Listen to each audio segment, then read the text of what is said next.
Well, ladies and gentlemen, welcome to our seminar on UK-Japan relations and the new Trump presidency. My name is John Nielsen-Wright.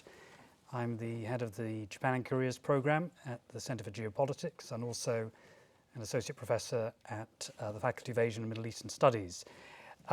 Before introducing the theme for our discussion today and introducing our distinguished panelists and His Excellency, the Ambassador of Japan, Hiroshi Suzuki, who is joining us here for the first time at Darwin College. Let me begin, most importantly, with a few words of thank you to our sponsors for making this event possible. First, my colleague Mikael Adolfsson, over here, from the Faculty of Asian and Middle Eastern Studies. Secondly, my colleagues, Professor Brendan Sims and Bill Hurst from the Center for Geopolitics.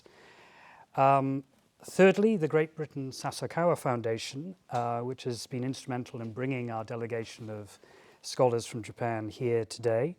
And here representing the foundation is the Chief Executive, Jenny White, and a number of the trustees of the foundation, including the Earl of St Andrews, Professor David Cope, and last but not least, Professor Hosoya, who's going to be sitting on the panel today. The Sasakawa Foundation has not only been instrumental in facilitating our dialogue with Keio University, but also has been hugely supportive of the work we do at the Faculty in Japanese Studies, supporting our graduate students, allowing them to develop their interests in Japan, and also enabling us to host a regular series of seminars on Japan at the faculty. So we are extremely grateful to the Foundation. I'd also like to thank my colleagues from Keio and the Center for Strategy. This is I think by my reckoning, the third of our joint activities. Some of you may remember that we had a very successful panel here in this room in November of 2023 with the same theme, the UK-Japan relationship. So this is, if you like, Mark II. And hopefully we'll be discussing similar themes, but also taking the discussion to a new level. Last but not least, I would like to thank the Japanese Embassy, and in particular Ambassador Suzuki, for all the support that the Embassy has given us over many years, and in particular for joining us today. And the Ambassador is going to say a few words of welcome after I finish my brief introduction. Obviously, in terms of the substance of what we're going to be discussing today, this is really a timely event for a lot of reasons. If you think about all of the efforts that Japan has made in terms of security policy and its strategic vision for the region and globally, we've seen considerable progress under late Prime Minister Abe, his successors, including former Prime Minister Kishida, and now Prime Minister Ishiba, a former defense minister, who as a candidate talked ambitiously of creating or looking at and exploring the idea of an Asian NATO. Japan, I think, as one observer has said, I think quite memorably, is undoubtedly a tier one nation when it comes to thinking about diplomacy and security. So the importance of Japan cannot really be overstated. And in the case of our own government, with the newly elected government led by Prime Minister Starmer, there has been, at least in terms of declaratory policy, a real commitment by Britain to continue some of the traditions associated with the previous Conservative administrations in terms of thinking about Britain's role in the Indo-Pacific, its role as a global actor, its support for CPTPP as a new member of that trade organization, and specifically with Japan, a whole raft of initiatives to do with joint coordination between the militaries of our two countries, the Reciprocal Access Agreement, the support for AUKUS, of course, the GCAP fighter plane agreement, and of course all of this underscored by the very important progress signaled by the Hiroshima Accord back in May of 2023, which really underlined how our two countries are increasingly working to deal with a whole range of security issues, both within the region and globally. But I think it would be fair to say that there are real questions in the current global environment about how our two countries work together in the face of new sources of instability and challenges. And perhaps the most important challenge that the world is facing is really the uncertainty that has been introduced by the election of Donald Trump. In a way, Trump's election signals that some of the old established truths of the Cold War period and afterwards are now being thrown into sharp contrast and relief. To what extent is the rules-based international order itself under threat? To what extent is a more transactional American president challenging some of those core assumptions? To what extent are the signature achievements of the Bretton Woods system being challenged by a president who is much more assertive, for example, in applying tariffs as an instrument of national policy? And of course, free trade in the Bretton Woods system was hugely important for both Japan and the United Kingdom, given their status as trading nations. If that weren't enough, of course, we also have questions about territorial integrity. And of course, it's President Trump who, in his somewhat provocative statements about Canada becoming the 51st state, the status of Greenland, America's claims over the Panama Canal, in so many respects has forced us to think again about some of the old certainties of geopolitics. And in doing that, raises really, I think, important questions about trust and reliability. Of course, today we've heard about the Trump administration's approach to dealing with the conflict over Ukraine. There have been doubts about America's commitment to NATO, the inviolability of borders given Russia's ability to challenge those territorial boundaries where Ukraine is concerned. And that raises in turn really important questions about how smaller powers, smaller and arguably vulnerable powers, function in this world in which great power politics seems to have come back with a vengeance. So I'm sure for our discussion today, our key questions are going to involve how Britain and Japan work to manage that uncertainty. How do they work together in confronting some of these challenges?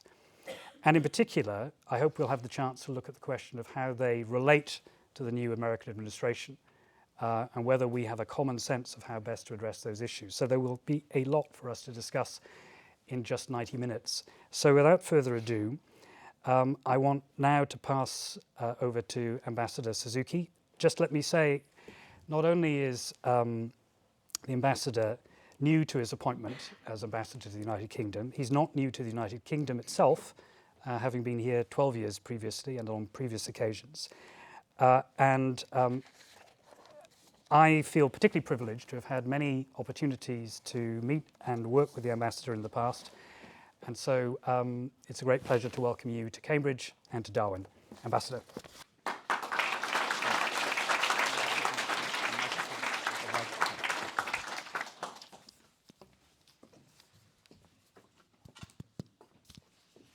Thank you, John, for your very kind introduction. Professor Sims, Professor Hosoya, Earl of St. Andrews, my Lord, Excellencies, esteemed guests, my friends.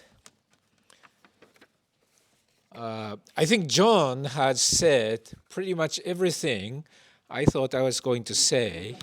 But first of all, I'd like to express my sincere gratitude to the Cambridge University and Keio University for organizing this opportune seminar. I am pleased to see that exchanges between Cambridge and Japan has deepened in the field of diplomacy and security as well. Hours ago, I arrived in Cambridge, first time after 12 years, and I first went to CISJAC for a welcoming lunch with the Japanese studies faculties and PhD students, and some of them undergraduate students. And I was so taken by surprise that there were only one or two Japanese. To my surprise, but to my delight, because that means that CISJAC Japanese faculty has the best talent in the world. Actually, there are, the professors and the students, they came from all over the world. And their interest, their knowledge about Japan in their field of specialty far surpassed mine. And I'm the Japanese ambassador. So I am hugely thankful for the kind of intellectual contribution that Cambridge has been making in the field of Japanese studies and Anglo-Japanese interchanges. I think, and as I said this at the CISJAC as well, but the Cambridge, in my view, is the major pillar. In Japanese, we call it Daikoku Bashira of Japanese studies and the sort of opinion maker regarding Japan, not only in the UK, in Europe, but in the entire world. So I am all the more happy, or all the more happier to see that in this major pillar, Daikoku Bashira of the center for Japanese studies in the world, I am so happy to see this active interaction, engagement between Cambridge and Keio. And as you know, Keio is the best private university in Japan. Now, so this leads me to this panel discussion, and I'm so excited for all the reasons that John has just laid out. To avoid duplication, I won't go into the details, but in my view, I am interested in frank exchange of views of how the UK and Japan, which has the power to lead the world. I mean, clearly, both countries have the potential to set the international agenda and work hand in hand to lead the world. Much depends on our self-perception. If we perceive ourselves, we have to react to this situation, we have to adapt to new changing international situation, then we're putting in reactive mode. We tend to forget what kind of the world we should be striving for. I say this because, as many experts point out, I believe we stand today at the juncture of world history. Are we going to progress along the lines that we have progressed ever since after the war, since the creation of the United Nations, in a world where rule-based open international order is preserved and protected? Or are we going to let ourselves slowly, gradually slip into this world of governed by the law of the jungle? So this is not me saying, but this is many experts are pointing out. So from this kind of angle, I really look forward to proactive discussions, spontaneous interactions between the panelists, because I want to benefit from the best intellectual leaders that are gathered here at Cambridge. So thank you very much.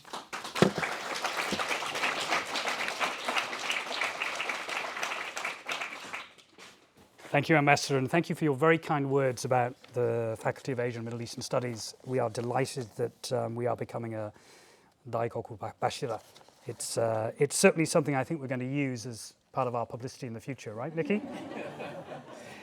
Okay, without further ado, can I invite our panelists to join us at the front and the beginning of our frank and lively discussion.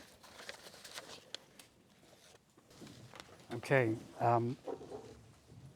Our challenge will be coordination with 6 people on a panel, making sure that everyone's voice is heard and we have a lively discussion that covers all the issues is going to be paramount. But let me begin by very, very briefly introducing our speakers, partly in the order in which they're going to be speaking to us. So at the very far right of the panel, no reflection of his political temperament, is Professor Michael Cox of the London School of Economics. I'm not going to give you all their numerous achievements because I think you will have seen the biographies on our website, but I think all of these panelists will have profound insights about what we're going to be talking today about. And then Professor Satoru Mori, my colleague, Professor Brendan Sims, Professor Hosoya Yuichi, Dr. Giulia Garbani, a former PhD student at this faculty. I'm delighted you're back here again in Cambridge.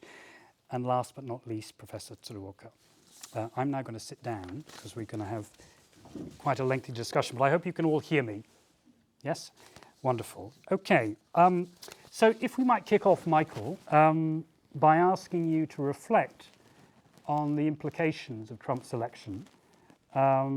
We heard about the challenges to global order in my introduction, and there's no doubt that President Trump has been nothing if not assertive in setting out his agenda for the United States.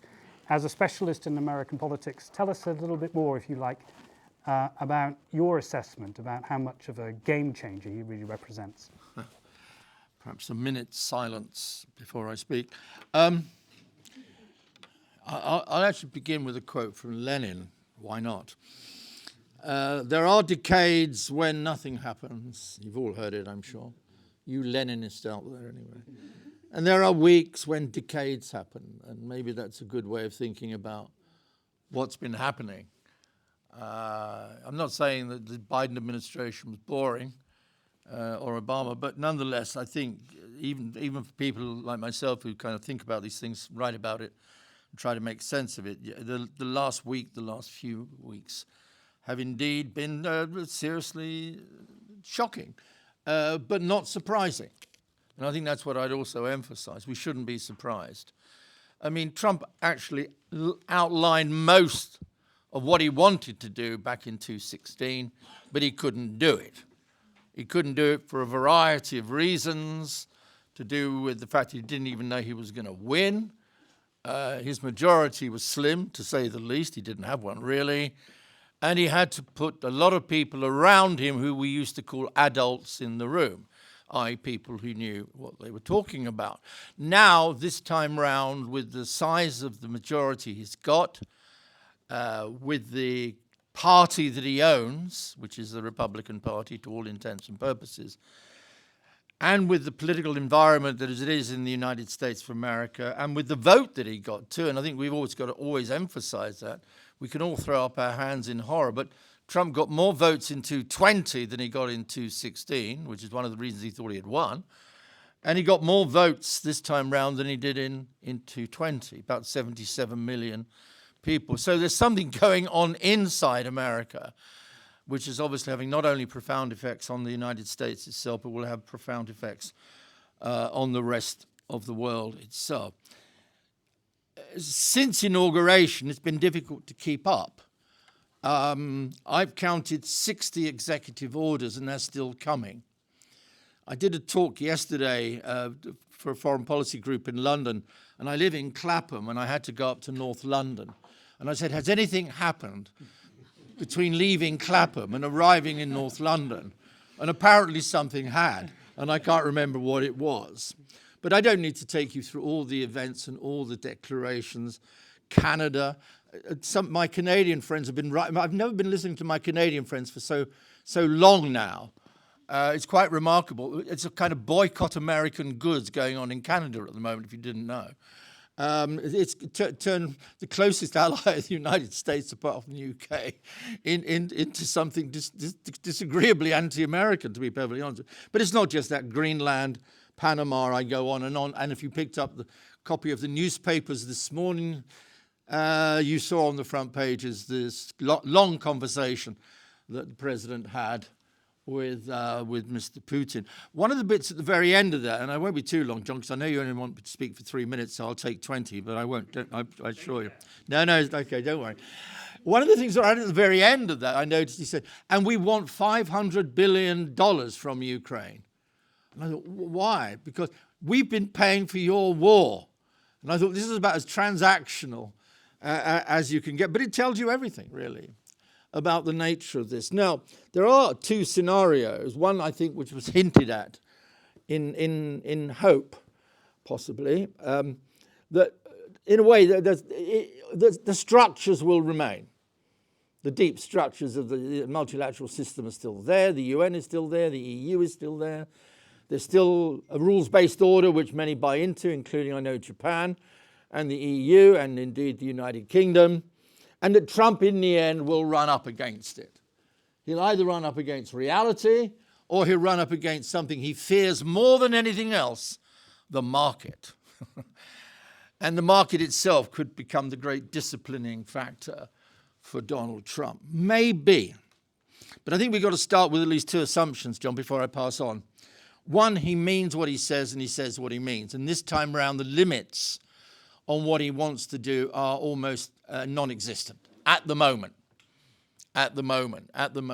He's gathered together around him a group who agree with him 100%. There are no adults left in the room.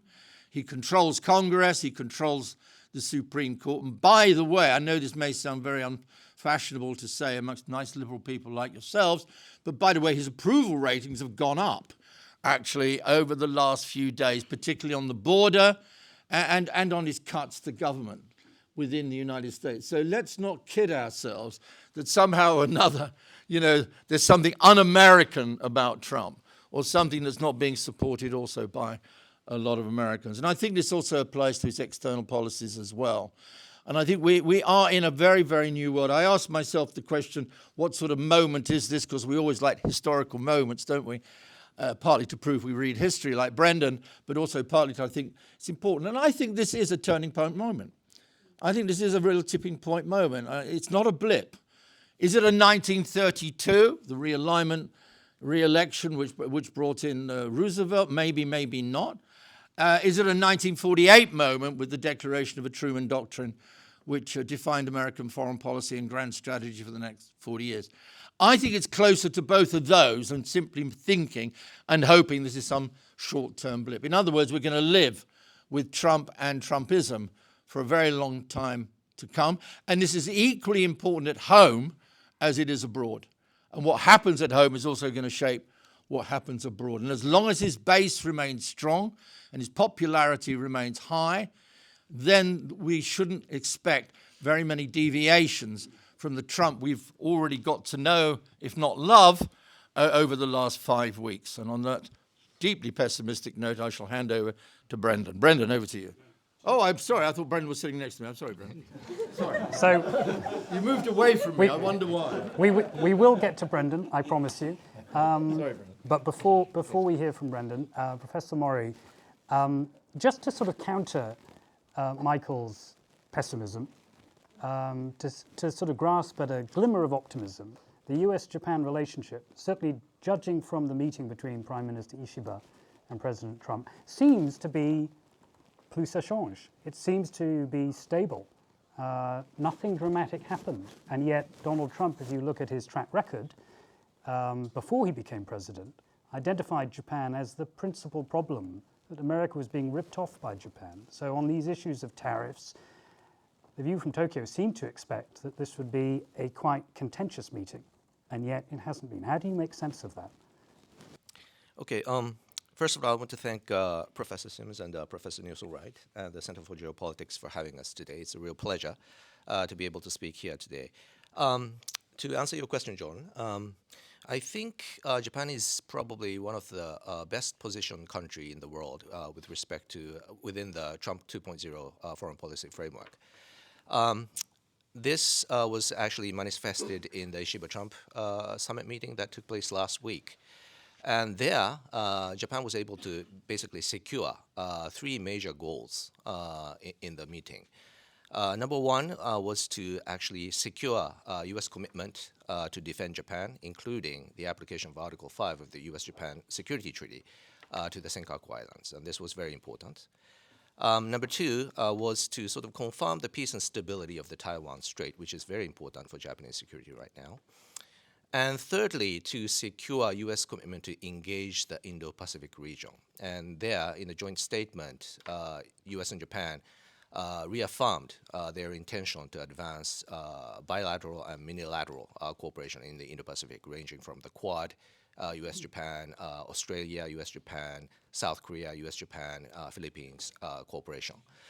So why was this possible? This is the big question. And I think there are probably 3 different factors that helped us sort of achieve this smooth takeoff of U.S.-Japan bilateral relations. First of all was the Prime Minister Ishiba's tactful sort of diplomacy towards President Trump. I think he was successful in addressing some of the conservative nationalist impulse that is held by Mr. Trump. And I think there are two different facets to this. One is this deep-seated notion that American peace and prosperity is divisible from other countries' peace and prosperity. So this basically means that U.S. allies do not deserve U.S. protection automatically, and that it doesn't really make sense for the United States to exhaust its national resources to defend another country. And in order to sort of address this kind of notion, Japan had already embarked on fundamentally bolstering its defense capability, starting in its decision in December 2022 to achieve 2% of GDP for Japan's defense budget. And this time around at the summit meeting in Washington, if you look at the joint statement, it also mentions that Japan is going to continue to reinforce its defense capabilities beyond 2027.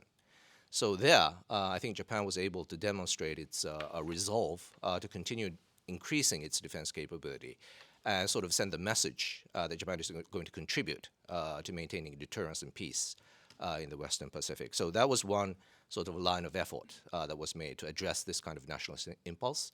And the other strand is the mercantilist impulse that we addressed. And here, basically, there were two initiatives undertaken by Japan. Prime Minister Ishiba pledged to invest $1 trillion in the United States. And also another major initiative was to declare Japan's intention to import liquefied natural gas from the United States. So this was basically to address some of the trade imbalances that President Trump is very much worried.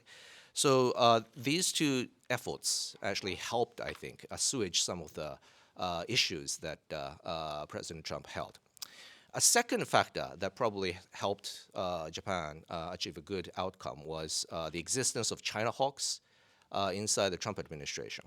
These people, people like Secretary of State Marco Rubio, National Security Advisor Mike Waltz, and possibly Secretary of Defense Pete Hegseth. These people take a sort of a hawkish stance towards China, and I think they are proponents of advancing defense cooperation with U.S. allies in the region, including Japan. And so I think their presence helped. They actually probably compelled or probably pushed this notion that it's better to advance defense cooperation with Japan as well. And lastly, the third factor was Prime Minister Abe's legacy, I think. I think he was successful in creating a favorable view of Japan and a favorable image of Japan in President Trump. The secret ingredient here, I think, was sort of paying and expressing respect to President Trump. And I think the single most important action that the Prime Minister took with respect to President Trump was when he met President Trump after he was elected and before he became president. Back then, I think President Trump was lacking sort of legitimacy among the international community. And Prime Minister Abe took the initiative to step forward and meet him when he was in this very precarious position. And I think that meant a lot to President Trump. And I think Prime Minister Abe sort of built upon this kind of a favorable image by expressing this powerful message that Japan is not free riding on the United States, and Japan is economically important to the United States. And also, Japan is serious about consolidating cooperation with the United States. So diplomacy, China hawks, and Abe's legacy. These were probably the three big factors that contributed to this smooth takeoff of Japan-U.S. relations for now. But there are issues that we are worried about. We very much worry about the outcome of the mediation efforts undertaken by President Trump with respect to Russia and Ukraine. We also worry about how he will manage U.S.-China relations and U.S.-Taiwan relations, and how is he going to handle Kim Jong-un in North Korea. All these issues loom large in Japanese mind, so we have to be mindful and careful about how he handles some of the international issues that have significant consequence on Japanese diplomacy. And ultimately, I think the standing of influence of the China hawks or the pro-alliance faction within the Trump administration matters a lot. We have to be vigilant about whether they will be able to maintain significant influence of the policymaking decision process. So those are some of the points that help us understand where U.S.-Japan relations is right now. So I'll stop there. Thanks. That's really helpful, and I think you've highlighted the extent to which the policymakers in Japan managing that relationship with the United States has always been critically important. As one former American senator said, the US-Japan relationship is the most important bilateral relationship bar none. However, the same could be said about the UK-US relationship, often referred to as a special relationship. And Brendan, given your expertise and background, I wonder whether you could reflect on the comparative advantage that Britain has, given cultural ties, given the long cooperative relationship that has existed between Washington and London. To what extent is Britain as well placed as Japan to offset some of these anxieties that Mick set out so passionately at the beginning? Thank you very much. Can you all hear me? I think the first thing I want to say is that there is a kind of an interesting historical parallel at the moment, because of course in 1941 you also had war in Europe and looming conflict in East Asia. And this posed some very comparable problems, first of all to British, but particularly to the Americans, in the sense of where you would put your main effort. Now, US President Roosevelt very much thought that Hitler was the main threat, but because there were many people in the US, isolationists, Asia-firsters, who thought Japan was the greater threat, he had difficulties focusing on that, and he was always worried that if he gave too much assistance to the British, he would then be accused of neglecting the defense of the continental United States and US interests in Asia. And the way this was overcome was by a kind of joint messaging between Churchill, Roosevelt, so the British and the Americans, saying essentially that they were facing a common totalitarian foe. I mean, they didn't use that phrase, but a common foe, which was global in a sense. So Roosevelt referred famously in his quarantine speech to the three powers who were breaking, again, he didn't use this term, the rules-based order, the German Reich, the Japanese Empire, and fascist Italy. And that argument basically stuck, although it helped that Hitler declared war on the United States, so kind of closing the circle after Pearl Harbor. And it seems to me that the present situation is in some ways quite similar, because you've got a US administration which is wrestling with problems in two theaters. On the other hand, or by contrast, it has decided, at least for the moment, to emphasize Asia. That came across very clearly with Pete Hegseth's comments just now. And therefore, he is demanding that the Europeans step up vis-à-vis Ukraine, both in terms of either military support or deployment to support or to cover a peace agreement. So the question then is, answering your question, John, how do Europeans, and particularly the British, react to this? And I think there's really two ways they can do it. First of all is by emphasizing the intellectual tension between, on the one hand, Trump's demand that Europeans do more for their own defense against Russia, at the same time his strong antipathy against the European Union, and in particular his boosting of people like President Orban in Hungary, who want to do virtually nothing against Russia. So that makes no sense. It's a complete contradiction, and that is a point to be made. But more specifically, or more strongly, I would say, it is to make a similar argument that was made back in 1941, that the West faces a common threat, both East and West. So to remind President Trump that, for instance, the PRC is present in Europe. There were joint exercises between the Russian and the PRC Navy in the Baltic Sea in 2017. The PRC intimidated Lithuania over the recognition of the Taiwan Representative Office. PRC is involved in joint exercises with Belarus. Of course, the deployment of North Korean soldiers, PRC's only ally, further underlines the point. But one could give many other examples. So there is a link between these two theaters. It's no accident, I'm sure we'll hear more about this, later on that the perception, certainly in Japan, is that a victory for Putin is a victory for Xi.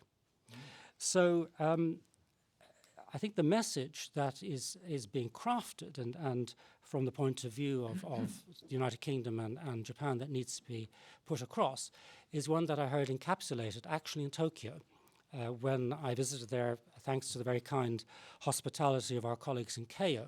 And we went to the Defense Ministry and spoke with the then Deputy Defense Minister, Mr. Oniki. And he said, he basically said what I've just said, and I've plagiarized, but he sort of capped it all by saying, in Asia, we face the head of the dragon and the tail of the bear. And in Europe, you face the head of the bear and the tail of the dragon. And that seems to me an argument that perhaps might have some traction. Wonderful.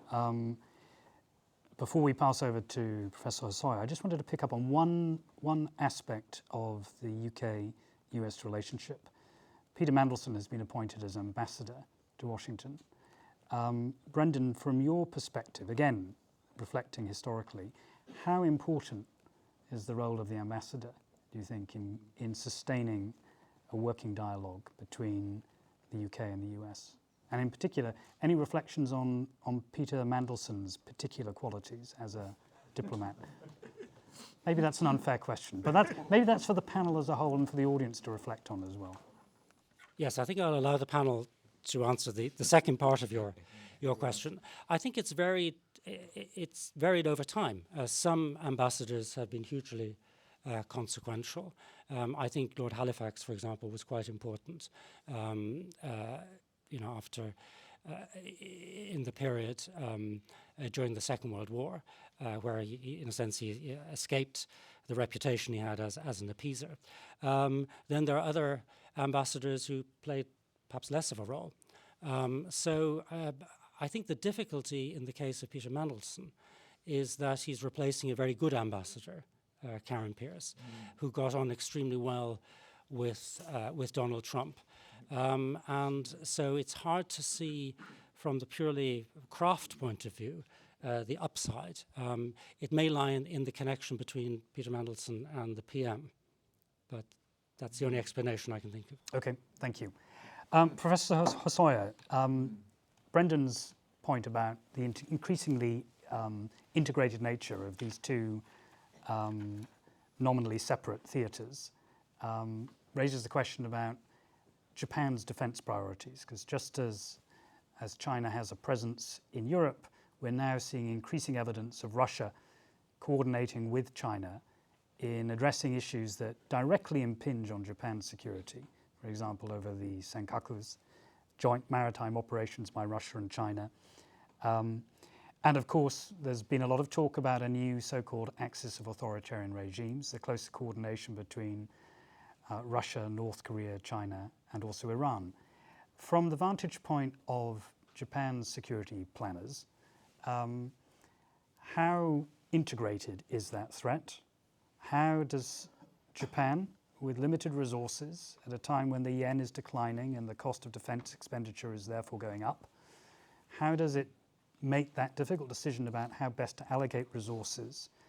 And related to that point, we've seen so much evidence of this much more realistic approach to defense planning over many years, if not decades. But where does the Japanese public sit when it comes to thinking about these issues? Right. Thank you very much, John. Before I answer to your question, I also like to thank both John and Brendan for organizing such a wonderful event today with so many famous faces here. I, in the beginning, like to touch upon what Winston Churchill said in 1940, as most of people here remembers. He actually mentioned that never in the field of human conflict was so much owed by so many to so few, he said on 20th August 1940. Brendan kindly took me to Churchill College yesterday for an event. So that's why I just reminded of Churchill's many, many important words. The reason why I mention this is that now, unlike before, dominant powers like China, Russia, and the United States, in a different ways, they are openly attacking essential international institutions that actually they created 80 years ago.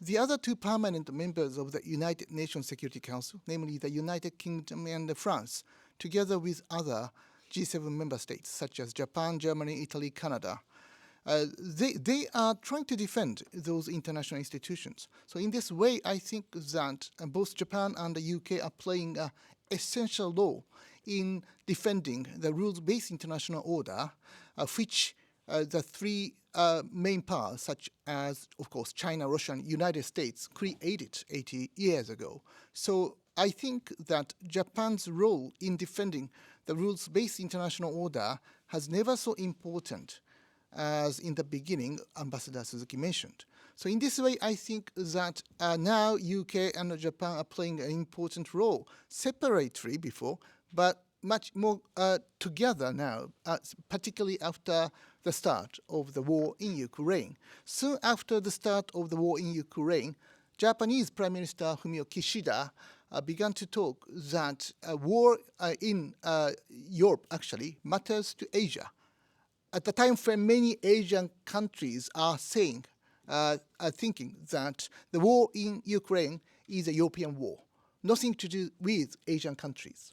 But actually, Japanese government and Prime Minister Kishida transform the basic understanding that the war would seriously damage rules-based international order, which seriously matters to Japan. So that's why I think that Japan has been playing a leading role in trying to transform the war from a war between the two European countries to a war which has been seriously damaging international order. So I think that Japan and the UK are two leading powers which are trying to link the two theaters. I mean, a European theater and Asian theater, or Indo-Pacific theaters, and trying to link the two theater with the rule-based international order. So in this way, I think that nowadays, unlike before, Japan and the UK perhaps have a special role in persuading international public opinion that those wars matter to us. We shouldn't neglect the importance of those wars, which are seriously damaging international order. So, John, you also mentioned about Japanese role in relation to Japanese defense policy. Actually, in December 2022, as you remember, with the introduction of the Japanese national security strategy under the premiership of Fumio Kishida, Japan decided to increase its defense budget to 2% of Japanese GDP, which means, of course, twice bigger than before. And interestingly, in that month, I mean, December 2022, 51% of respondents answer in the public opinion poll that they supported this defense budget increase. So a majority of Japanese people, actually, voters, supported the way how the government tried to include the defense budget, because that war in Ukraine was a kind of a wake-up call to many Japanese people that we are now living in a power politics age. So we cannot deny the reality of power politics. We cannot simply rely on the rule-based international order. That's why power matters. Even though Japan has been paving a tradition of pacifist state, but we cannot simply rely on the goodwill of United States or goodwill of Russia. Even though alliance relationship with United States is essential for Japanese foreign policy, but still, United States is right in saying that, the President Trump is right in saying that Japan should do more. So we face a serious paradox of maintaining a pacifist tradition and also facing the challenges that we are now living in the age of power politics. So this is a serious problem for Japan as well. So in this way, I think that the majority of Japanese public opinion fully understand the current situation. But the real question is how to reconcile two necessities, maintaining Japanese pacifist tradition and also facing the reality of power politics. And I think that the latter one, facing the reality of power politics, is becoming much more dominant among the thinking of Japanese people. That's why, as I mentioned, Japan is ready for increasing our defense role in international order. What you say about that paradox, you could argue, is also not necessarily very new in terms of the post-war history of Japanese foreign policy. If one thinks of the challenges that Japan faced during the Cold War, whether it was the war on the Korean Peninsula or the instability in Southeast Asia, consistently, Japanese politicians have had to face that dilemma. Julia, you studied the history of that period, and we've already mentioned the role of ambassadors, and your focus was very much in your thesis on the role of special envoys.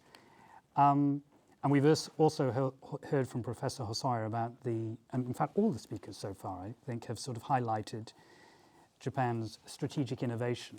Are there lessons, you think, from that historical period and the role of envoys that might be usefully introduced into our discussion to make better sense of what's happening right now? Yeah, absolutely. As you say, John, the use of individuals from the world of politics, business, culture, or even academia as special envoys, executive agents of the Prime Minister, has really been a frequent feature of Japanese post-war diplomacy, and one of its main benefits is that it helps to hedge against unpredictability and better prepare for the unexpected. And it's particularly useful when it comes to engaging with counterparts who are perceived as maintaining a certain degree of discrepancy between what's being said and what's being done. And one thing we're hearing a lot over these early weeks of the Trump presidency is that we should perhaps wait to see which policies his administration will effectively be able to implement, and without simply taking as many provocative statements at face value.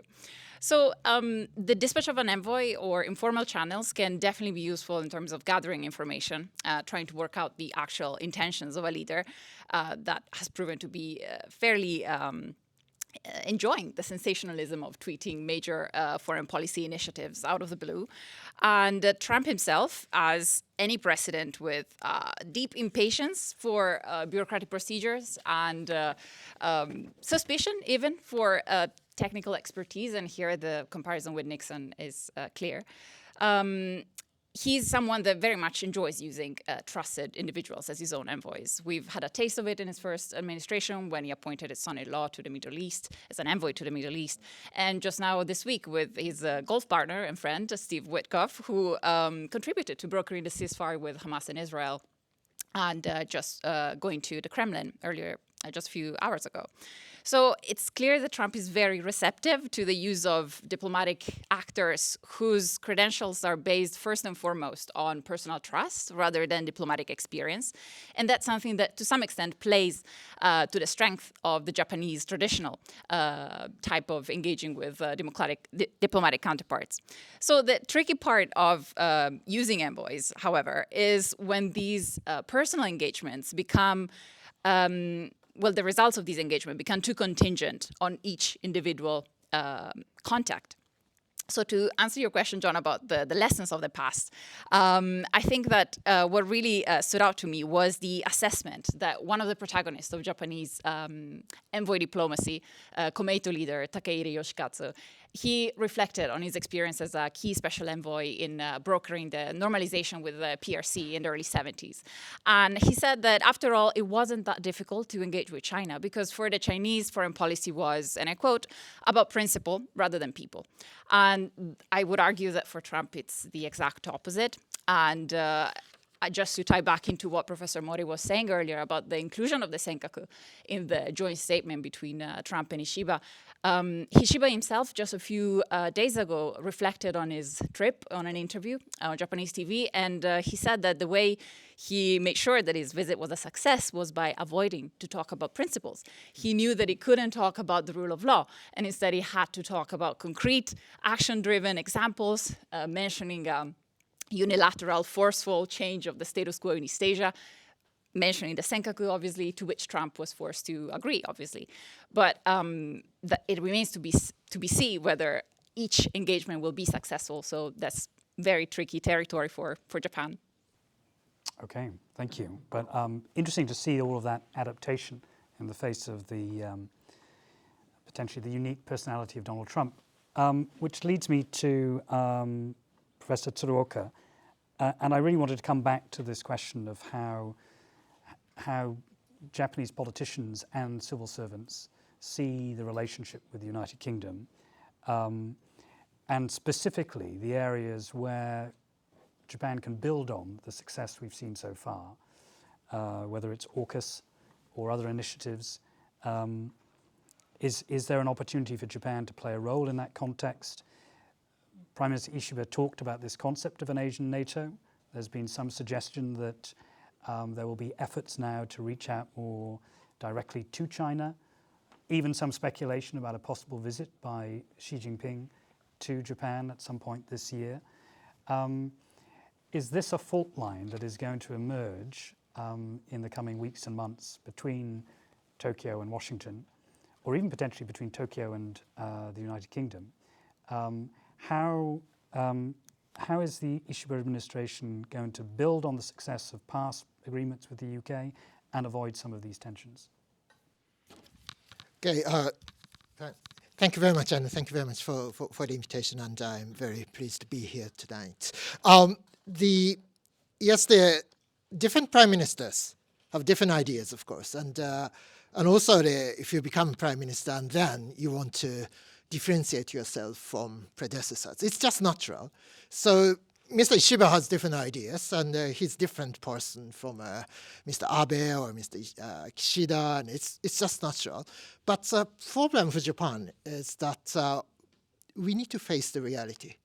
So there are challenges, there are threats and challenges facing Japan, and so the idea of strengthening the relations between the alliance with the US and addressing threats from North Korea, addressing the daily challenges from China, that's just a reality. So you don't, even if you have a new prime minister, that doesn't mean that suddenly that you have new ideas and new ways to deal with your threats and challenges. So in that sense, that Japan as a country, so surrounded by various challenges, it's just natural that we don't have many other alternatives. So, and that is why always that the idea of strengthening the alliance with the US comes first, and particularly that is really critical for security and defense of the country. And but at the same time, the Prime Minister Abe actually, they started reaching out to other like-minded countries for security and defense. So that included the United Kingdom and as well as other European partners like France and Germany and Australia, India, and those are like-minded countries. So the expansion of a network of strategic partnerships, that is also not quite new already, but it's something that the Prime Minister Abe started, and that this is now very much established in Japan's foreign security policy, foreign security thinking. So I don't see any change of a level of interest in Japan in its strategic partnership with the UK. So yes, the UK has a new Prime Minister, but that doesn't mean that we need to change our minds. That's not the case. So the need for Japan to expand the network of a strategic partnerships with like-minded countries is there, and it's going to continue. And and for the UK, the GCAP, the Japan, UK, Italy, the joint project to produce the next generation jet fighter. That's really one of the biggest pillars of the UK's engagement in the Indo-Pacific region, and another the important pillar, which is in which Japan is not a part, but the AUKUS, the US, UK, Australia, the project. So there are pillar 1 and pillar 2, but anyway, so it's a 3-country project, and we are going to see more continuity in the Indo-Pacific region. So just on the first day of the Trump administration, that there was a Quad foreign ministers meeting, and also the U.S.-Japan alliance, the importance of that has been reaffirmed by Mr. Trump and Mr. Ishiba last week. And then on the same day as the U.S.-Japan summit, there was the Australia-U.S. defense ministers meeting in which AUKUS was reaffirmed. So the Quad is there to stay, and AUKUS is there, and the U.S.-Japan alliance is there. So what we are going to see in the Indo-Pacific region is more continuity. So that looks a bit different from European situation and European theater. And perhaps we are going to see more changes in Europe and in U.S. approach to Europe. So that is already been very much demonstrated by the Secretary Hex's the statement yesterday, and the Trump-Putin sort of relationship. So we are going to see more changes. But compared to that, in the Pacific region, one of the biggest reasons why we are going to see more continuity is that the power balance has shifted in favor of China, actually. So that is why that it's really clear that the U.S. needs to play a very big and very substantial role in the Indo-Pacific region for the sake of safeguarding U.S. own interest, the America's own interest, because the engagement in the Indo-Pacific region, or perhaps a strengthened engagement in the Indo-Pacific region, is necessary for the United States. So its own interest, not for the sake of Japan, not for the sake of Korea. So that is a situation. So it's not really an enviable situation, because we need to confront ever-growing China. So compared to that, in Europe, actually, people say that it's just impossible to defend Europe without relying on the United States. But if you look at figures, Europe is much, much bigger than Russia.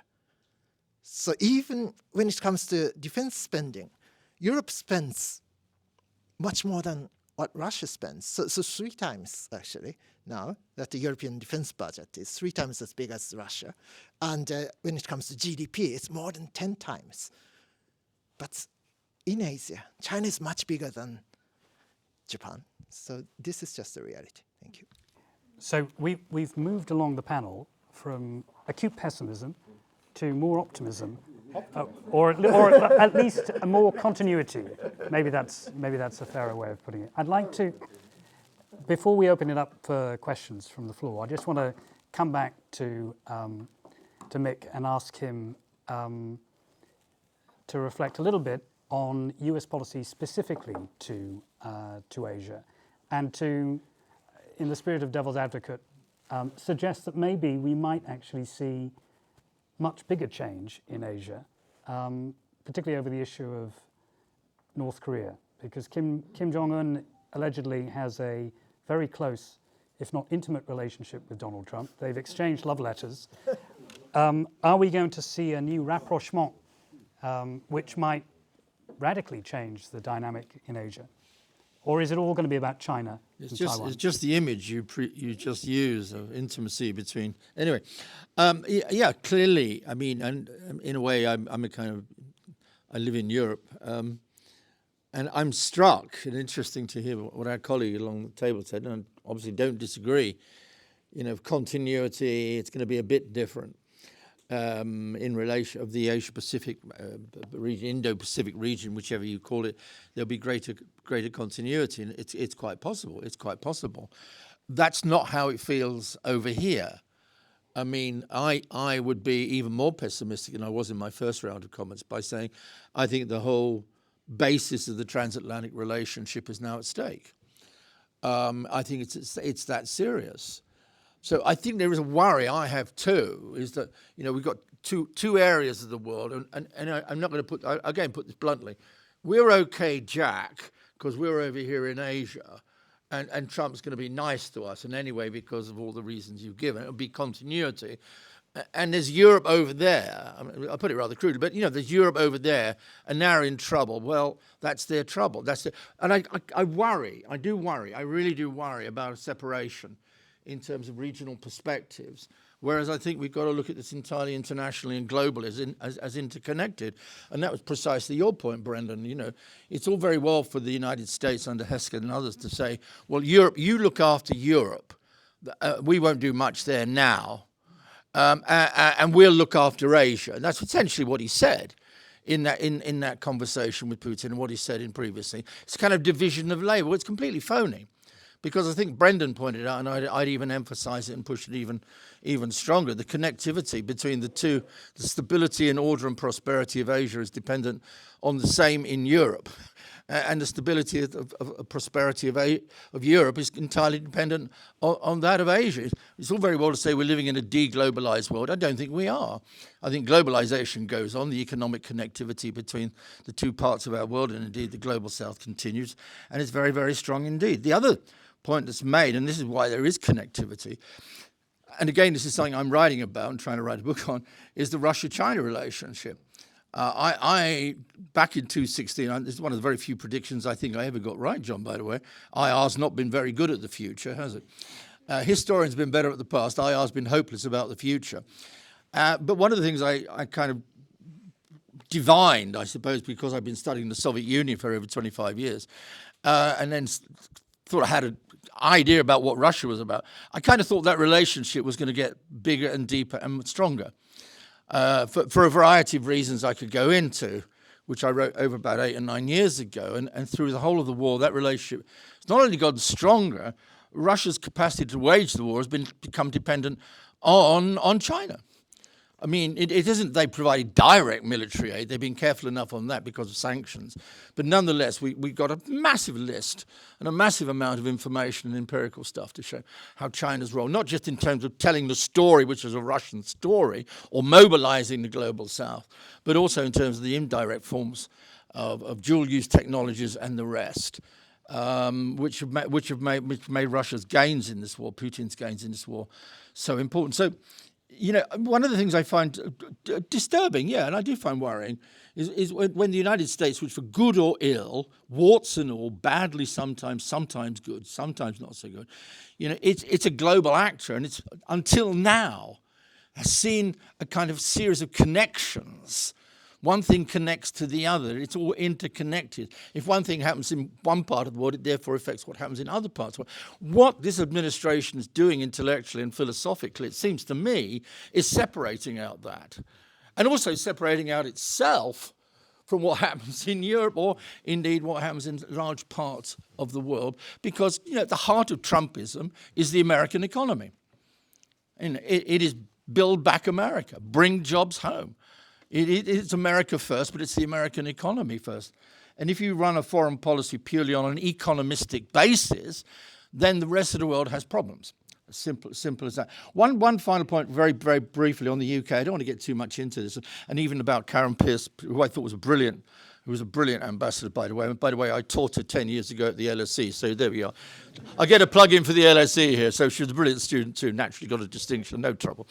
I'm pretty worried about the UK-US relationship, and not because I want it to fail. Indeed, I want it to succeed.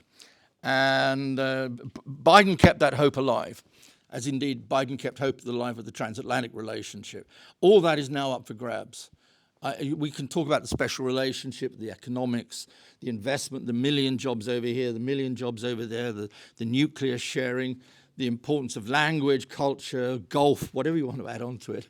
I kind of think we're heading into some very, very choppy waters between the US and the UK.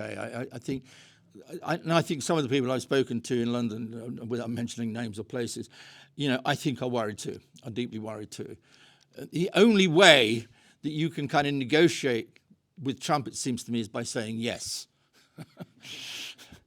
I agree with you. I think that's another name for appeasement. But we'll have to wait and see. So I hope that was pessimistic enough. Again, John, just to keep it going along. Thank you for keeping our, and I'll pass along to my Japanese our optimism under check. No, I thought you were going far too optimistic. Let's open it up to questions. And also, if I ask my fellow panelists, if you want to respond to the points that Mick just made in responding to any questions that come from the floor, please do so. In asking your question, if there's a specific panelist you want to answer, please indicate. But I know that the first hand up was my colleague, Professor Adelson. So I was looking at the title, and it says UK-Japan relations and the new Trump presidency. And it's been very clear from all the presentations how important the US is to what's going to happen moving forward. But it sounds to me like almost anything that goes on between the UK and Japan also has to go via Trump. And I'm hoping that maybe that's not the case. So my question is, what is it that the UK and Japan should be doing in this situation? I mean, obviously, Japan and the UK have to deal with Trump, have to deal with the US. And that's not an issue. But what I'm wondering is, what can the UK and Japan do together? Or what should they be doing together? Whether it is to, secure the regions, or whether it is to push back against something that comes from the US. Who would like to take that question? Maybe maybe Professor Hosoya, would you like to have a first crack at that? Well, thank you very much. We can easily answer the question in the first Trump administration frame. Of course, the first one is different from the second one, as Professor Cox mentions. But in the first Trump administration, there existed a very deep doubts or a concern, even in Japanese government, about the direction of American policy. That's why Japanese government created EU-Japan EPA as well as CPTPP, and all without the United States. So it's a kind of a Japanese strategy to try to strengthen the foundation of the solidarity in the international community. At the time frame, we did not know whether the United States was really willing to join in. And of course, the United States didn't join in the CPTPP. And of course, some officials within the American government were quite unhappy or unpleasant at seeing the combination of Japan and the EU creating a new global standards. So in this way, I think that Japan found some kind of answer. Of course, Prime Minister Shinzo Abe did it. And the one who actually advising it was, of course, Ambassador Suzuki, who was private secretary to Prime Minister Shinzo Abe for over the 7 years. Professor Mori, you've been studying the US-Japan relationship. And it's very much part of your current research. When you reflect on that bilateral relationship and think about the question that we just heard, are there things that immediately come to mind that you think are particular areas where the UK and Japan can work together? Yes, I think there are probably two areas where Japan and UK can cooperate in response to what the Trump administration is doing. First of all, in the security area. This is sort of separate from the Trump administration itself, but I think having looked at conflict in Ukraine and also preparing and trying to deter China over Taiwan, I think cooperation in the area of munition and weapon systems, interoperability is going to be very important. I think standardization across US allies and preparing for various kinds of stockpile with regard to munitions and weapon system is going to be very, very critical. And this is not only probably Japan and UK, but Japan and NATO probably. That is one area where European states and Japan can cooperate. And secondly, having looked at the way that the Trump administration is shutting down US aid, I think there's much demand for filling the gap in the area of foreign aid, which is going to be very critical when we think about how we engage the global south. If there is this vacuum left over, then other countries like China will probably fill in, and that's something that we don't want to see happen. So there, I think UK and Japan have considerable experience doing official development assistance. So we should be sort of leading and taking the initiative to come up with a plan to sort of mitigate this problem. So perhaps those two are two initiatives that come to mind right now. Yeah. Brendan, there's been a lot of talk about, I think you suggested, joint expeditionary forces and the experience of Britain in Europe working with the Baltic states and I mean, can that be applied in a context where there's room for cooperation with Japan? Yeah, so I think there are two things. One is to pick up a point made earlier, the importance of GCAP, because I realize that the current government has sort of endorsed it, but it seems to me that it is not quite safe, shall we say. And that obviously maintaining that collaboration over time will be very important. And secondly, I think that connection between the Baltic High North and East Asia is one that I think the UK could, even in the absence of the United States, usefully explore, because the two areas are connected not only in the ways that I mentioned earlier in my remarks, but also through the Northern Sea route, through the whole competition over the Arctic, and so on. And there's huge interest in the Baltic and High North, which I which we found as part of our Baltic Geopolitics program, huge interest in what's happening in Japan, and equally in Japan, huge interest in that area. And that's where I think the UK, which of course leads the JEF, the Joint Expeditionary Force, could act as a connector and as a force multiplier. Okay. Professor Tsuruoka, you're a specialist on NATO. Again, within the framework of NATO and Japan and the UK, are there any particular synergies, again, to come back to the question that we were asked to look at, that you would highlight? Or is that overly ambitious? I think there are various possibilities and potentials. Between NATO and Japan, actually, we have been focusing on, over the past 10 years or so, we have been focusing on practical cooperation, maritime security, or women, peace and security, or cyber security. These are still important, but I think it's now time to go beyond those specific items for practical cooperation. And we need to talk more about deterrence. So sort of a cross-regional deterrence between Europe and Indo-Pacific region. So because the stakes are really high, and now much higher than in the past. So particularly if think about the situation where something really serious happens over Taiwan, then the US will have to focus on that area. And it's quite possible for the US to take out some assets and resources from Europe. So the US posture in Europe will be affected by Taiwan contingency. And at the same time, vice versa, if something serious happens over the Baltic states, for example, the Russian invasion of Estonia, then the US posture in the Indo-Pacific region will be affected as well. So people say that Europe is a land theater and the Indo-Pacific is a maritime theater, but still, there are some assets like the surveillance aircraft and the unmanned vehicles, and those are needed in both regions. So there's a sort of competition between the two regions. So we need to mitigate the potential impact both in the Indo-Pacific region and Europe, and we need to take those things into account when we do defense planning. So in NATO and in Japan as well. But that sort of linkages haven't been really taken into account in our respective defense plans. So that is why I very much would like to emphasize that now we need to think more about core deterrence issues in thinking about the linkages between the two regions. Okay, let's take more questions. Just over here, gentleman with the yellow shirt. Yeah. Before the question, I just wanted to thank Ambassador for his time in Delhi. Before coming to this country, he graciously was in Delhi for a very long time. So thank you for that.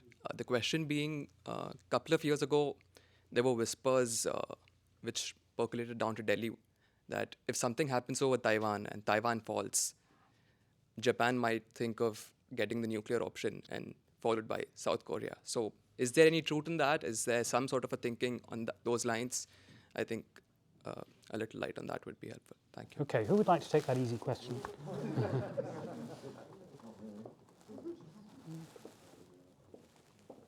Yes. There are some experts who make that kind of discussion, but it's just a scenario, and yes, and the threshold for Japan pursuing an independent nuclear deterrent is quite far-fetched, and even under severe security circumstances, I think it's very likely that Japan would actually accept some degree of strategic vulnerability rather than immediately pursue an independent nuclear deterrent, because the international costs and the domestic costs are very, very high. As you may know, if Japan were to pursue that kind of capability, we will have to exit NPT, which will make it very difficult for us to acquire nuclear fuel for our reactors. And obviously, military and diplomatic pressures against us will be huge. And there will be domestic repercussions as well. So having considered these factors, I think the threshold is extremely high. So hypothetically discussing this kind of option, it really doesn't make sense for us. So that's where we are on that issue. Yeah.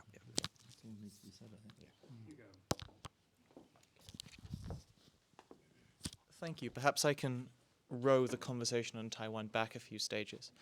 I was struck during the joint meeting between Prime Minister Shiba and President Trump that there was a specific reference to peace and stability in the Taiwan Strait and a commitment to avoid change by force or coercion, where perhaps in the past one might have talked about anywhere in the world. Do our Japanese colleagues on the panel see or anticipate a greater confidence from Japan in talking about these issues? And do they see or anticipate a greater pressure from President Trump and his team to talk about these issues in the Taiwan Strait in a more assertive way? Thank you.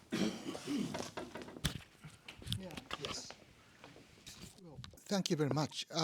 As of the mentioning of the peace and stability in the Taiwan Strait, it was first mentioned in a summit meeting in April 2021 between Prime Minister Suga and President Biden. But previously in 1968, I remember, between Nixon and also Sato, they also mentioned about that because international straits matter to any countries, and also open and stable seas, and quite safe sea communication matter to any countries in the region. That's why it's natural to mention on that between the two countries, and even between China and Japan, two countries mentioned about the peace and stability in the Taiwan Strait. Of course, it matters to China as well. So that's why there is no reason for China to criticize about the mentioning about that. But in this summit meeting, two countries mention about the importance of bringing Taiwan to international conferences or something. So that's new. So it's clear that the two governments between Japan and the United States, I mean, particularly United States government under President Trump is, or seems to be much more willing to take Taiwan to international stage. And Japan must be quite careful about how to bring this issue to China, because China, of course, Chinese government was extremely irritated at this Japanese and the American statement, joint statement. That's why I think that the two governments, Japan and the United States, must be seriously careful about how to handle this issue, not to provide China to do something new to change the status quo in the region by saying something quite new to Chinese government. Just very, very quickly on Taiwan, if you look at the joint statement, they talk about peace and stability in the Taiwan Strait, and there's this new phrase that appears saying that this is going to be an indispensable element of security and prosperity for the international community, which sort of implies that the significance of the Taiwan Strait Taiwan is going to be global rather than regional. And so that's a new development that we see. So, and that's sort of exceptional in the sense that they're taking a sort of a globalist perspective on security. That's very good.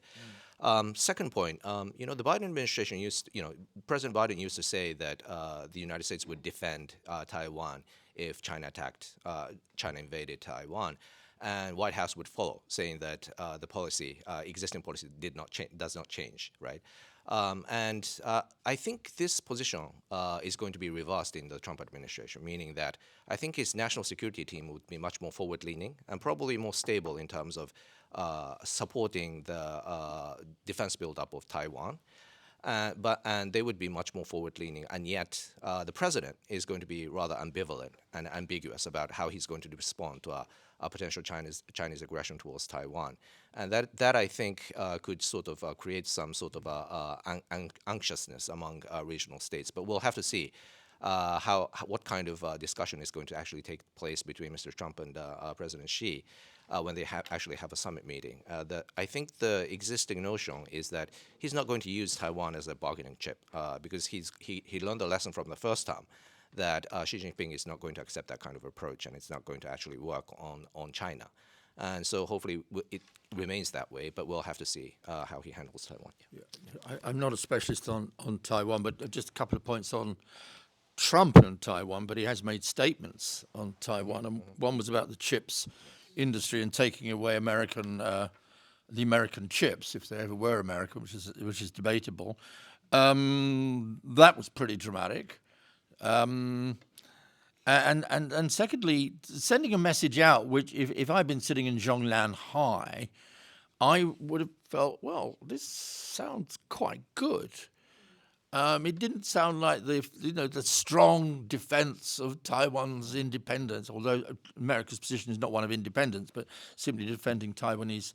So I'd be interested to know from some of our panelists here too, how the Taiwan issue is also going to fit into the US-China relationship.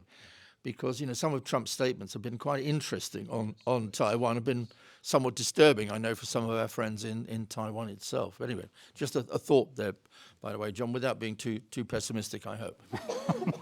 There was a question right over here behind Professor Adelson. Yeah, you. First, thank you. Thanks for everyone, and thanks, professors. But I have a concern. It really echoes with a pessimistic point of view that the U.S. is proclaiming it is trying to reorient it, especially under Trump's administration, from the transatlantic and Europe to East Asia. But my problem is, if the U.S. shows that it is even incapable to defeat Russia, that it's far weaker and undermined compared with China, how can it guarantee that to its allies in East Asia that it can still maintain the strength and willingness and capability to defend a far more superior China? So can we say that the U.S. commitment to East Asia and to Japan could also be undermined based on its kind of abandonment of Ukraine as we see in Trump's administration? And second, I really agree with Professor Sim's argument that Japan and East Asia is now facing the head of the dragon, but the tail or the back of bear, and the UK is facing the head of the bear, but the tail of the dragon. But so my problem is that, so can we say that the strategic priority of Japan and UK, they're actually not on the same page? And how can the two nations find the common ground, like in terms of regional peace and security, and to build up cooperation based on this kind of common ground, even with different kind of strategic priority? Thank you. Shall we start with Brendan, given the last point?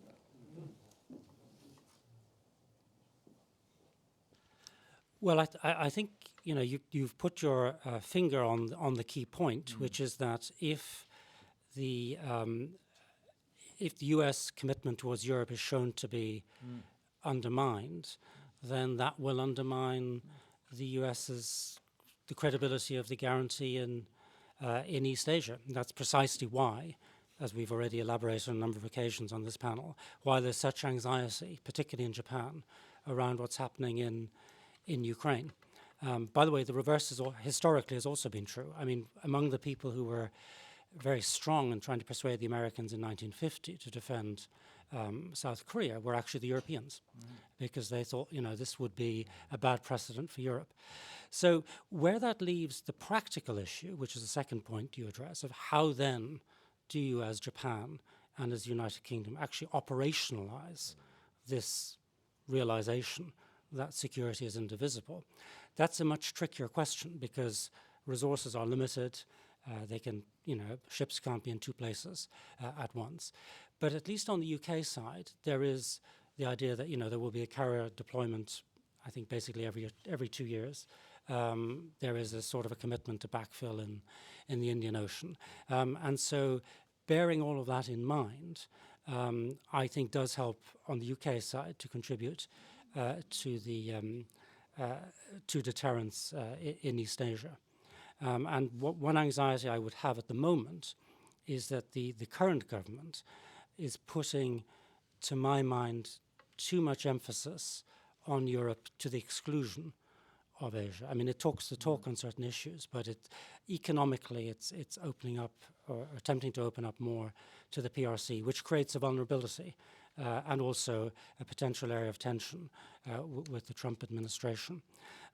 So these two things are connected in the way that I've described. And I think the first step, leaving aside the practical question, the first step is just intellectually to understand that, because otherwise one is very vulnerable to the Hegseth argument, which superficially makes sense. You have to set priorities. Resources are not unlimited. And that's why I think it's so important to see it in the right perspective.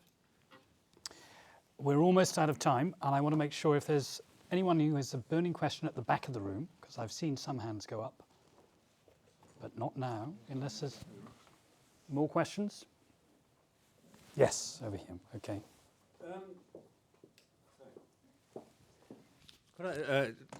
Probably there won't be time to answer this, but you see the headline for this meeting, Indo-Pacific Strand.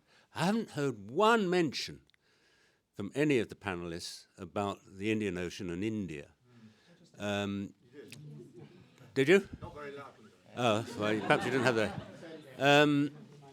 And perhaps one can even hope, maybe, that India, as it grows in its strength, might actually, and perhaps even drawing on its relationship with Britain, which is a bit checkered, we know, actually contribute to the debate in wider East Asia.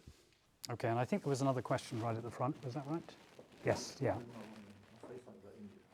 And then we'll go to the panel. Thank you very much for today's talk. I think with Trump, many of the issues become more prominent and there's greater need for us to react in certain ways. But at the same time, I do wonder, well, Trump is something new, but is the tendencies of crumbling liberal order something that came with Trump or something that continued on from the previous eras? In that sense, I think, even if you look at Trump's case, it is said that Trump is not a bug, but is a feature of American politics. And it could be that American uniqueness or exceptionalism couched in a different language. And that's, in that sense, it's not only that American public's turning more populist. There has been populist trends around the world. And there has been rise of fascist tendencies too. And given this bigger context, I think Trump gives us very good opportunity to look what kind of things we should continue and where we should take a departure. And in that sense, I was wondering what you thought how UK and Japan should go about. Thank you very much. Look, can I come to that last question, which I think is a very good one, important one. I've been arguing for ages, not only at the LSE but elsewhere. You've got to understand where the phenomenon comes from and don't over-personalize it, which I probably did in some of my comments, as we're bound to do. The truth of the matter is there's two aspects of Trump which I think are very important. One is a very deep American character to Trump. There's a DNA of populism in America which runs back to the late 19th century. It's not new. And he taps into that. And when I hear my nice liberal friends over at the other side of the Atlantic saying, there's something very un-American about Trump, I kind of say, no, there isn't. There's something very American about Trump and Trumpism. The attack on elites, people who live in the East Coast, people who don't believe in God, blah, blah, blah, blah, blah, don't believe in family values and all that kind of thing. There's something very, very profoundly American about Trump, and we shouldn't sneer at it. We need to understand its roots and try and make sense of it. But there's also, as I think you're hinting at, there's also something global about Trump. After all, this is not just an American phenomenon. I mean, I would even say Brexit in 2016 gave a great degree of energy to Trump in November, as he himself said at the time, if you remember very clearly. A victory for Brexit was a victory for me, and when I win, it's a victory for the people who supported Brexit. So there's something going on in the Western liberal order, isn't there? And there's been so much literature on this anyway about the downsides of globalization, immigration, all the sorts of things, the changing nature of the family, the demographics which have transformed, the notion that ordinary people do want their borders protected more than they've been protected. You know, the kind of ordinary people's voices have not been heard because they've been displaced by liberal elites, or so the argument goes. I think it's a bit more complicated than that.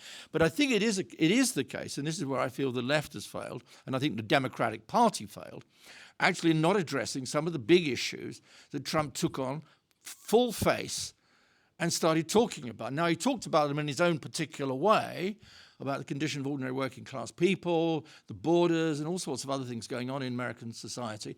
And I just wish the Democrats had picked up on some of those issues as well, rather than kind of dancing around them in many, many respects. Otherwise, I'm not so sure he would have won quite so substantially as he did. So, yeah, I agree with you. What are the causes of things? Again, to use an LSE slogan. But you get my point, and I totally agree with you on that one. Can we just go down the panel and hear concluding thoughts from each of you, actually, since we're almost out of time, in response to the questions we've had, but any other additional thoughts you'd like to add at this stage? Yes, I think the Trump administration, or the Trumpism and his supporters, talk about anti-globalism, and this is about backlash against liberal internationalism, right? And the three pillars: deterrence through alliances, forward deployment, trade liberalization through multilateral organizations, and promotion of values such as democracy, rule of law, and human rights. And what he's trying to do is basically, it was presumed that these three lines of effort would actually bolster American power, and yet domestically, there were segments of the society who felt that they were losing out in the system, and therefore Trump picked it up, and he's going to sort of revise not only domestic order but also international order. And the way you look at it is that you could call it revisionism, but at the same time you could call it renegotiation of the cost borne by U.S. and its allies and other countries that have interest in maintaining relationships. So instead of saying, America is going in the wrong direction, so we must distance it, I think what is necessary is we have to engage in United States more to sort of resuscitate the sense that U.S. peace and prosperity is connected to the rest of the world. And in order to do that, I think economic security engagement is much more necessary now than ever. Rather than talk about strategic autonomy, I think it's more deep engagement towards the United States is what is needed. So I'll stop there, Thank you. I just want to address briefly the question about India, which I think is a very interesting one. But I don't actually see India as that kind of reserve army for the West, as it's often seen. I mean, that's a case of hope springs eternal. For decades, during the Cold War, that was a hope of the United States. It was, to a certain extent, a hope of the more recent conservative administrations. But of course, India pursues its own national interest as it sees it, and it's focused on the triangle with Russia, PRC, and its main rival is the PRC, from whom it's not getting the great power of respect. This gives it a good relationship with Japan, of course, but for the purposes of the overall conflict or antagonism, it's not very helpful because India is so dependent on Russia, and it would take a great deal to shift that dependency. So I don't see India playing that role as a sort of a backfill. Just one fact. I mean, if I could just throw one in. If you look at public opinion polls internationally, this was thrown at me the other day by my son, don't keep thinking that everybody in the world doesn't like Trump. And actually, if you look at international public opinion polls, India actually comes out higher with a more pro-Trump viewpoint than any other country in the world. Now, I'm not sure if that public opinion poll was accurate or right, and obviously we disbelieve opinion polls, particularly if they go against what we believe ourselves. But nonetheless, does it not tell us something about the specificity and uniqueness and exceptionalism, indeed, of India, with this particular view about Trump at the moment? We need to explain it. I can't do that here, but it's an interesting point to remember, I think. Yeah, just one thing. I like to end my talk by adding just one small, not small, but optimism. 80 years ago, Japan was a really awful enemy to the United Kingdom.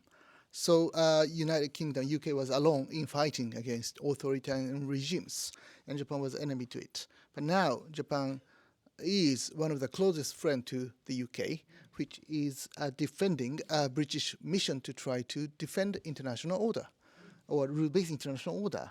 So now Britain has a really reliable friend. So this is just one small optimism that we can have.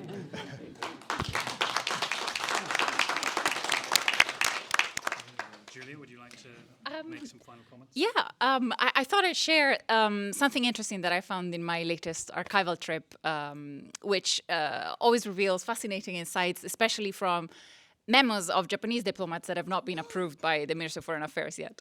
And in one of these, there was, again, going back to the normalization with the relations with the PRC, which was really arguably the biggest moment of shock for Japan in terms of the reliability of the US-Japan alliance and of the ally. The head of the North American division, Fukada Hiromu, he extremely shocked by all the events and the fact that Nixon didn't inform the Japanese of his trips to China. He resigned to suggest that the best that Japan could do, and perhaps also what the UK and Japan can do today, was to open an exercise of unlearning, he called it, sort of question all the assumption about the US, about Japan and Japan's US relationship. And perhaps that's not as optimistic, but that's something that definitely speaks to a more strategic and, once again, flexible definition of what are possible scenarios in the next years. Okay, just the two things. And one is that on the war in Ukraine, if the U.S. abandons Ukraine, then my message to Americans, actually, humble message to Americans, is that U.S. will be affected. So I think this sort of a implicit assumption among those who say that Europe needs to address its own challenges, and those people think that U.S. will not be affected, whatever happens in Ukraine or whatever happens in Europe. But U.S. will be affected, and that is why it's in the U.S.'s own interest to remain fully committed to Europe and to NATO, and that is one thing. And then my element of optimism is that still it's too early for us to give up the United States. It might sound naive, but still, I think we should keep talking to Americans and trying to persuade them that it's still in America's own interest to maintain its allies and partners on board. So this is a great, actually one of the greatest assets that the United States has in its foreign relations, that the US has 50 actually allies. So 31 NATO countries, Japan, Korea, Australia, and others. So non-NATO major allies, there are 50 countries actually. So the NATO countries and 19 non-NATO major allies. So it's quite something. Russia has only 1, 2. China has 1.5 or 1.5, or whatever. So the difference is quite remarkable. So that is why it's really still the U.S. interest. So we need to keep talking about this. So that is why that I'm still somewhat optimistic that it's too early to abandon the United States. Thank you. I think it's wonderful to be able to end on an optimistic note. just to sort of make some very brief observations about what I take away from what we've heard today in terms of common themes. I think there seems to be a consensus that we are, to use the phrase much beloved of the Biden administration, at an inflection point. Whether they thought it was this type of inflection point or not is another question, but there's no doubt that we are at a very pivotal moment in terms of geopolitics. Second, to echo the optimism that you just outlined, the world is increasingly interconnected, like it or not. Those interconnections may be a source of stability and reassurance. We don't know, it's perhaps too early. In all of this, I think we've heard plenty of direct evidence that Japan is a strategically agile and important player in managing those connections, or at least in influencing them, and that's another ground for optimism. Perhaps less optimistically when it comes to the United States, in terms of how decisions are made in the White House. Trump's capricious nature, notwithstanding the consistency of some of the people within his administration, remains a source of instability. And whether that is a function of his personality exclusively, or whether he's tapping into something much more fundamental, as the final question suggested, is still kind of open-ended. But there do seem to be common trends suggesting that for comfortable liberals sitting in Cambridge, there may be things that we've not anticipated or had a chance to discuss perhaps as much as we would like. And maybe that's a basis for future dialogue and research. The last point is to say that I hope, Ambassador, that we have had a lively and frank discussion and aired sufficient issues. That was, I think, the brief that you asked us to take on. It's certainly been very stimulating, and thank you to the audience for your contributions. We will have a few minutes here in this room before the panelists have to disappear for dinner. So if you have questions that you want to ask, or if you want to mingle, please do. But other than that, I want to again thank Keio Centre for Strategy and all of our sponsors for this really stimulating panel. Thank you.